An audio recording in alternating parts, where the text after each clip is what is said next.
Chapter 2 nutrition in animals.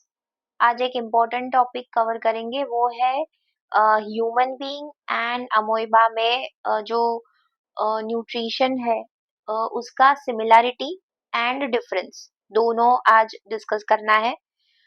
सबसे पहले हम लोग सिमिलैरिटीज डिस्कस करेंगे।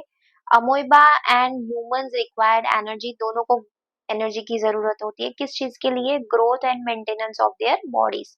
सो ये हो गया आपका first similarity. Second one is this energy is derived from the food they eat.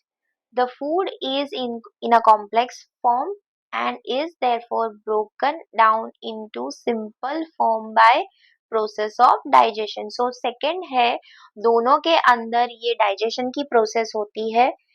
जो फूड है वो कॉम्प्लेक्स फॉर्म में है, उसको कंपलसरी सिंपल फॉर्म में कन्वर्ट करना है। तो both this organisms are heterotrophs. Third similarity हो गई, दोनों के दोनों हेट्रोट्रॉफ्स है। एक है कि वो कॉम्प्लेक्स फॉर्म में फूड इनटेक करते हैं, जो सिंपल फॉर्म में कन्वर्ट करते हैं डाइजेशन के प्रोसेस के through. The third similarity is they both are heterotrophs.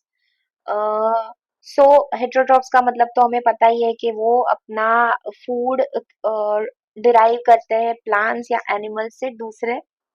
तो ये तीन हो गई उसकी सिमिलैरिटीज। अगर आपको पॉइंट वाइज लिखने हो तो अभी हम डिस्कस करेंगे डिफरेंसेस। सो डिफरेंसेस में क्या होगा? सबसे पहले फर्स्ट डिफरेंस आएगा डाइजेशन इन ह्यूमन बीइंग में। Humans have mouth and complex digestive system, वो तो पूरा आपको पता है। और अमोइबा में exactly mouth and digestive system कोई है ही नहीं। माउथ के बदले उसमें क्या है वो भी आपको पता है, प्रोजेक्शन होता है। फॉल्स फीट जिसको हम बोलेंगे, प्रोजेक्टेड फीट जिसको बोलेंगे, स्यूडोपोडिया वो होता है। सेकेंड डिफरेंस होता है digestive juices are secreted in buccal cavity, stomach and small intestine. Digestive juices तीन जगह पे सेक्रेट होंगे in human being. Exactly opposite उसका, डाइजेस्टिव जूसेस सिर्फ और सिर्फ फूड वैक्यूल्स में प्रेजेंट होते हैं और कहीं पे भी नहीं। नेक्स्ट, ह्यूमन बीइंग में digestion of carbohydrates, proteins and fats, सारे के सारे न्यूट्रिशन जो है वो सेपरेट अलग अलग रीजन में डाइजेस्ट होते हैं।